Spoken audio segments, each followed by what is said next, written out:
caruur badan hadalkii waxa ka xidhay oo aqoontii ka xidhay oo xifdigii ka xidhay oo imtixaankii ka xumeeyay mobilka ah hooyadu ay u dhiibayso markuu xoogaa yaro wareeriyo ku qayliyaabay ku aamusiinaysa haddana way ku aamusiinaysa ama caruurta inaad rabaayadu ka xumaato waxaa ka qayba marar badan bala af lagama dhowree waalidkan wax badan buuran haynin ama isaga laftiisuba wixii caruurta u kordhin lahaa waxba aan hayn ama tarbiyaduba ku xun tahay nimanka bahalkan inoo soo sameeyey caruurtooda uma dhiibaan waa laynaga iibiyaa laakiin way iska ilaaliyaan iyaguna waqti kuma qaataan caruurtoodana uma dhiibaan taasi waxay keentaa in ay nagu soo baxdo caruur lala yaabo oo markuu shaarica yimaado ama iskuulka ama madrasada la yidhaha kan xaw ka soo baxay marka waxaynu leenahay waalidka bal isku daya inay idinku duruus qaadataan alxamdulilah wasalaatu wasalaamu calaa rasuulillah wabacd runtii qodobka caruurta waa qodob aada u muhiima iyo tarbiyadooda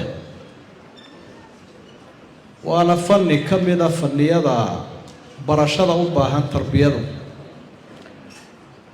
waalidka haddii aanu ahayn aqoonta tarbiyada mid wax ka garanaya waxba ma bixin karo oo waxaa la yidhaha faaqidu shay laa yucطiih qofkaan waxba hayn waxba ma bixiyo suu tarbiya ama caruurta inaad rabaayadu ka xumaato waxaa ka qayba marar badan bala af lagama dhowree waalidkan wax badan buuran haynin ama isaga laftiisuba wixii caruurta u kordhin lahaa waxba aan hayn ama tarbiyaduba ku xun tahay taasi waxay keentaa in ay nagu soo baxdo caruur lala yaabo oo markuu shaarica yimaado ama iskuulka ama madrasada la yidhaha kan xaw ka soo baxay marka waxaynu leenahay waalidka bal isku daya inay idinku duruus qaadataan si aad wax ugu kordhin karto ubadka aad dhashay halkaa waxaa ka soo baxaya hooyada wax baratay aqoon-yahanka ah ee diinta baratay wax qof lagu rabeeyo diin baa ugu qiimo badane iyo hooyadaan waxba baranin dee isku mid baaha aabbaha aqoonta leh ee ilaahay garanaya ee xaqa ummadda garanaya adduunye aakhiro kale garanaya xaqa ubadka garanaya ka kale isku mid maaha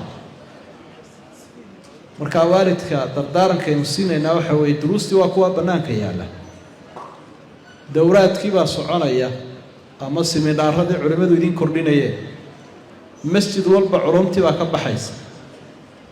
t v waliyo barihii bulshada iyo mimariyadii baa ka qaadan kartaan culimadii baa talo weydiin kartaan maxaa mudan inaan horraysiiyo marka waxaan horraysiinaya horta tarbiyada carruurta intaan la gaadhin in tarbiyada waalidka horrayso saxna maaha qofku isagoo waxba u baxsanayn inuu isqanciyo oo idhaahdo dee inteen soo jireen iminka wax la ii sheegaya oday weyn baana islaam weyn baana haye qofku dee isagoo wax aqoon buu iska weynaan karaa weynaantii aqoontu dee way kala duwayn marka waxaanad ahayn ha isku sheegi asxaabtii nabigu ridwaanullaahi calayhim iyagoo inan iyo aabbihii iyo awowgu wada joogaan sida cabduraxmaan ibnu abubakar iyo abubakar iyo abuquxaafa ayaa casharada la wada qaadanaya marka horta waxaan dhiirin gelinayaa war si aynu carruurta wax ugu sheegi karno maxaan u sheegnay haddayna waxba garanayn taasi waa hooyooyinka iyo aabbayaasha weliba waxaan ku ammaanayaa hooyooyinka way dareensan yihiin wax ka dhiman yihiin sidaa daraaddeed baa shirka la qabto way u badan yihiin muxaadarada iyagaa ku badan madarisaday galabtii iyo gelinka horeba dhigtaan laakiin aabbayaashu qaarna lowgay laabaana waa iska qaylayaan qaar kalena waxay ku jiraan dagaalkii siyaasadda umaba soo jeedaan waxaan la sheegayo waxaa laga yaabaa hadday habeenkii dood yeeshaan markay guriga isugu yimaadaan inay iyadu xidhatay muquuniso dabeetana sheekha la weydiiyo la ydhaa bal waxaasaanu isku haynaaye maxaa ka saxa sideedii ay sax noqoto iyadiina way isgaranaysaa in wax ka dhimay isagiina ma garanayo horta taa waan horraysiin lahaa ta labaad mushkiladda carruurta hadda taagan oo taa moobaylkee su-aasha lagu keenay moobaylku waa macallin kale ummado kalea dabada uu ku hayaa casharaa ka socda caqligana waxbay u dhimayaan tarbiyaddana waxbay u dhimayaan waxaa keliyahe runtii arrintaa go-aan laga qaadan karaa dee waalidku lab iyo dhadigba aabbiyo hooyaba dee inay go-aan ka qaataan carruurta ka joojiyaan oo ay ogaadaan caafimaadkooda inuu xataa iyo caqligooda wax u dhimayo bal hadduu internetkaasi ku xidhan yahay sida la caddeeyay ilmaha caqligiisii waxbuu dhimaya indhihiisiina waxbuu dhimaya fahamkiisiina waxbuu dhimaya intuba waa macruuf hadda waa loogay nimanka bahalkan inoo soo sameeyey carruurtooda uma dhiibaan waa laynaga iibiyaa laakiin way iska ilaaliyaan iyaguna waqti kuma qaataan carruurtoodana uma dhiibaan marka waxaynu leenahay carruur badan hadalkii waxaa ka xidhay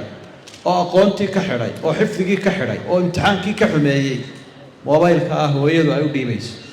markuu xoogaa yaro wareeriyuu ku qayliyaabay ku aamusiinaysa haddana way ku aamusiinaysa markas dambe isagaaba iska yeelanayaba marka waxaynu leenahay ka daaya ilaahayna kaga cabsada door xunood qaadanayso weeyo lagu weydiin doono ilmuhuna wax wanaagsan inuu kaa dhaxlaa wanaagsane aanad xumaan ku ababin asalaamu calaykum